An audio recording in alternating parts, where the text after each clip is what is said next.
I'm Ken McNabb. Today we're going to talk about horses interacting as a group in a herd. You watch Chris over there just pin his ears and jump at moose. I think one of the best ways to learn about horses is to watch their behavior. So I've dumped grain out here on purpose. You've got 11 head of horses and I put 5 piles of grain.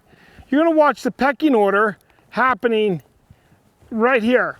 So far you've seen Chris, the buckskin horse, exert himself and say, hey, everybody, this is my pile of grain. The pecking order is so important to us as riders because the reality is if Chris is strong enough to move their feet, then they know they can trust him to protect them. That's you. You're either strong enough to move their feet and strong enough therefore to protect them, or they move your feet and you're lower on the pecking order.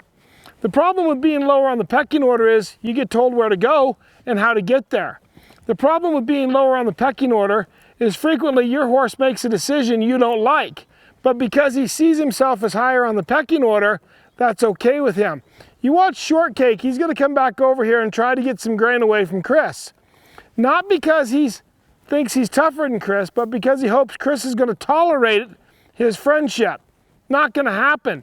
Chris moves him off right away.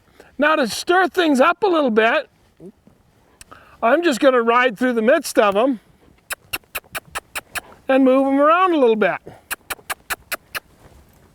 And I'm going to push Chris off that pile of grain, right? Now interesting right there. Chris is the one acting tough. But what happened when Clifford showed up? Clifford's pretty quiet about it all. But the reality is when Clifford showed up, Chris moved off. Now Chris is going to go bump Moose. Early on, it's looking like Chris is the guy that tells everybody what to do. The reality is Clifford moved Chris without a whole lot of effort, right? And there you just watched it happen again.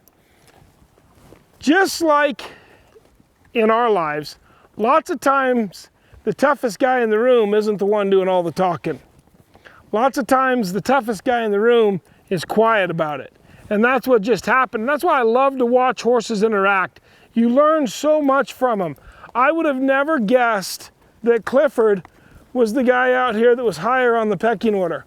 But if you ride by and look at his body, there's not a mark on it. There's not a nick or a knock. Nobody's bitten Clifford. Some of these other guys have bite marks on them, not Clifford. That lets you know nobody's pushing his buttons, right? So I love to just do that. Watch your herd, see what you learn. This is how they interact. Then compare your interaction with them to what you see right here.